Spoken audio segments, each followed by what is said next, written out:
Bonjour, bienvenue dans cette nouvelle vidéo où je suis et comme d'habitude très heureuse de te retrouver. Là on va se faire un petit déjeuner ensemble et j'ai pas mal de choses à te raconter. Attends, si je te pose là, on te voit mais tu vois pas ce que je fais. Je voudrais bien préparer le petit déj en te racontant ce qu'on va faire aujourd'hui.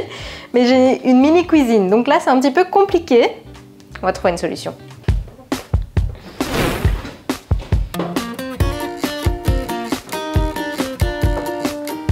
Bah voilà. Finalement j'ai changé d'avis, j'ai remis le bol. Je vais partir sur des tartines.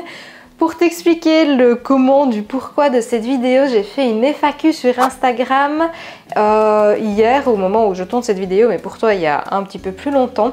Et dans cette FAQ, je vous ai trouvé particulièrement curieux cette fois-ci par rapport à mon métier, de l'influence, de l'envers du décor, de comment ça se passait, etc. De comment ça se passait aussi au niveau de l'argent, de comment on génère des revenus dans l'influence. Moi, je me suis dit que de là, il y avait quelque chose à te raconter, de déjà mon parcours, de comment à 30 ans, j'ai un peu changé de vie. Comment est-ce que je vis justement cette reconversion professionnelle sur les réseaux? Qu'est-ce que je faisais avant aussi? Parce que finalement, je ne suis pas sûre que tu le sais. Comment est-ce que je vois l'avenir? Est-ce que la nouvelle loi sur l'influence me fait peur? Quels sont mes projets? Est-ce que je me vois encore à 60 ans vivre sur les réseaux? On va un petit peu détailler tout ça dans cette vidéo, mais là j'ai besoin de prendre des forces. Donc c'est pain avec des céréales, beurre d'amande et je vais mettre de la confiture dessus. Moi je suis très américaine sur mes tartines. Tu sais que ça fait pas très longtemps finalement que je suis sur les réseaux. Ça fait un petit peu plus de 2 ans que j'ai créé la chaîne, ça fait 1 an que j'en vis. Et faut savoir que YouTube, les réseaux, c'était un rêve. Un rêve depuis les premières vidéos que j'ai regardées. En fait, dès que j'ai découvert la plateforme YouTube, que j'ai vu les premières vidéos lifestyle, donc à l'époque c'était quoi? C'était Enjoy Phoenix, en tout cas ce que moi j'ai découvert c'était Enjoy Phoenix. J'ai assez vite découvert des vidéos qui parlaient de l'alimentation végétale, donc je suis vite tombée sur les vidéos de Lloyd, de Alice Esmeralda. Je me suis tout de suite dit, ça a l'air trop cool, je veux faire ça de ma vie. À cette époque-là, moi j'étais déjà salariée, j'avais déjà fini mes études, je commençais tout juste dans la vie active, si je me rappelle bien. Les vidéos de l'époque, ça nous semblait très travaillé. Et forcément, toi, à l'époque, il n'y avait pas tous les GSM hyper perfectionnés comme maintenant, il n'y avait pas accès à la technologie comme maintenant. Pour moi, pour me lancer sur les réseaux, il fallait une maison de fou, fallait des moyens de dingue, il fallait avoir fait des études pour dans la communication, dans le marketing, dans savoir monter déjà une vidéo avant de se lancer. Donc pour moi, c'était pas du tout un métier accessible. Donc là, la petite graine était semée, j'ai découvert le métier. Moi, j'étais salariée, mais c'est vrai que je t'ai pas dit même déjà le point de départ au niveau de mes études.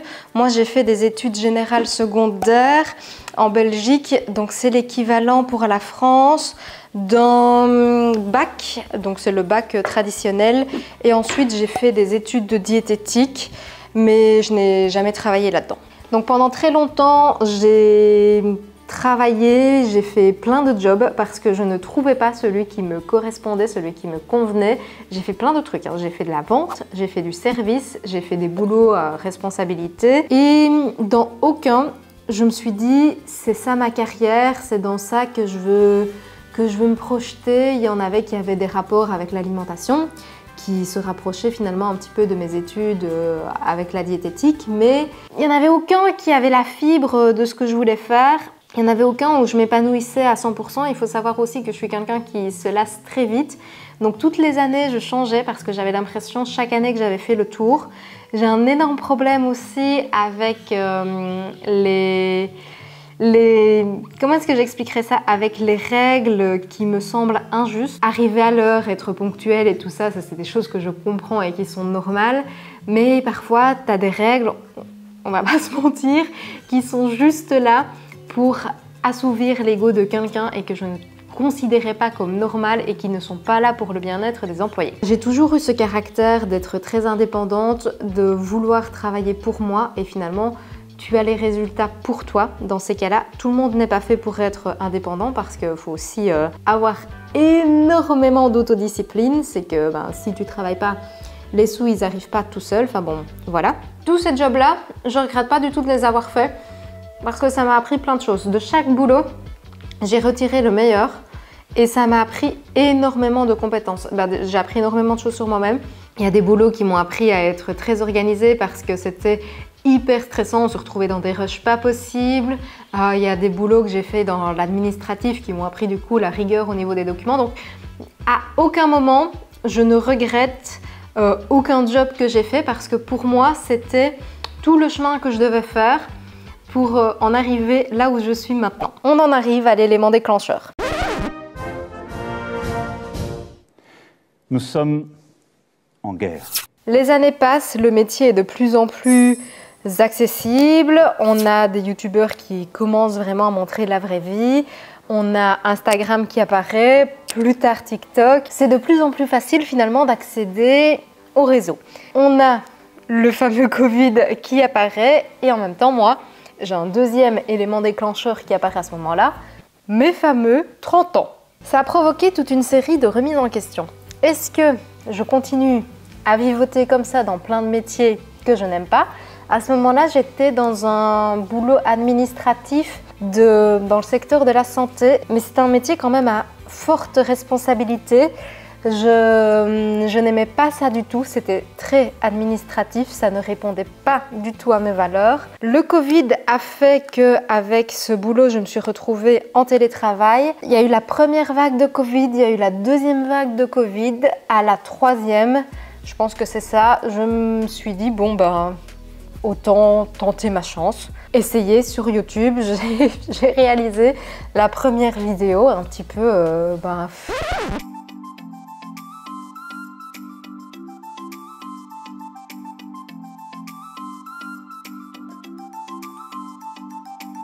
en me disant on verra ce que ça donne. J'avais quand même déjà, je vais pas mentir, le projet de devenir youtubeuse parce que comme je t'ai dit c'est un rêve depuis toujours, mais je me suis quand même pas dit dès la première vidéo ça va devenir mon métier. Je me suis vraiment dit je vais la publier, on verra ce que ça deviendra. Aujourd'hui j'en suis très reconnaissante déjà d'avoir osé franchir le cap parce que ce métier, il n'y a pas que des avantages, mais c'est quelque chose qui m'épanouit beaucoup plus que tout ce que j'ai fait jusque-là. C'est pour moi quelque chose qui me permet de créer à l'infini. Donc là, ça va faire 2 ans que je le pratique et jamais j'arriverai au bout parce que c'est un métier qui évolue sans cesse. Tu as tout le temps des nouveautés, tu as tout le temps des nouveaux algorithmes auxquels tu dois t'adapter, tu as tout le temps des upgrades de qualité à faire.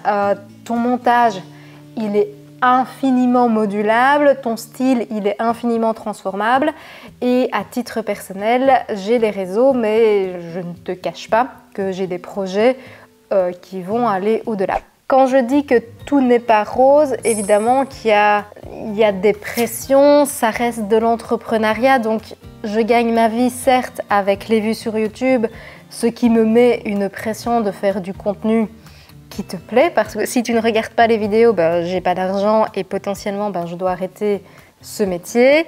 J'ai une pression de quand même respecter les algorithmes parce que malheureusement, et ça c'est un petit peu les règles du jeu aussi, si tu ne publies pas les vidéos de manière régulière, si par exemple un jour je saute une vidéo, YouTube décide par la suite de te punir et de moins mettre tes vidéos en avant. Donc ça fait un peu partie des règles du jeu, mais ça te met une petite pression de, même si tu es malade, même si tu es fatigué, de quand même produire du contenu parce que par la suite, tu sais que tu seras pénalisé et tu as moins d'argent qui rentre. C'est ce qui fait vivre l'entreprise, c'est ce qui me permet de manger, de payer mes factures. C'est ce qui me permet de te proposer du contenu gratuit. Toi, tu regardes les vidéos à titre gratuit, mais moi derrière il faut quand même aussi que je puisse vivre. Je vais pas me plaindre sincèrement, mais je ne gagne pas non plus des fortunes. J'ai pas le salaire d'un footballeur. C'est correct. Au niveau de la charge de travail, je m'attendais pas à ça. En réalité, je travaille maintenant 7 jours sur 7. Au-delà de faire une vidéo, tu dois réfléchir à l'idée, tourner la vidéo, la monter, et c'est la partie qui me demande le plus de temps. Faire une vidéo et la monter, ça me prend 2 à 3 jours. Au-delà de ça, tu as le référencement de la vidéo, la mettre sur YouTube, faire la miniature, mais tu as aussi toute la partie Instagram, publier les stories, faire les réels, toute la partie administrative qui est liée à la gestion d'entreprise, toute la partie partenariat aussi qu'il y a. Personnellement, j'ai fait le choix de ne travailler qu'avec des marques qui correspondent à mes valeurs. Donc il faut s'allier avec eux, vérifier aussi que c'est bien toujours dans les cordes. Au niveau de la loi qui évolue énormément en ce moment, vérifier qu'on fait bien les choses correctement. J'ai toujours dit clairement que quand c'était en collab, etc., j'ai jamais fait de publicité cachée. Mais là, vu qu'ils sont très pointilleux sur les termes, il faut dire quand c'est un produit offert que c'est une communication commerciale produit offert. Tu vois, je me sens un peu perdue pour l'instant par rapport à tout ça. Maintenant, je le reprécise quand même parce que je l'ai dit plusieurs fois, mais là je viens de dire quelques points négatifs. En ce qui me concerne, c'est que du bonheur. Il est où le bonheur? Il est où?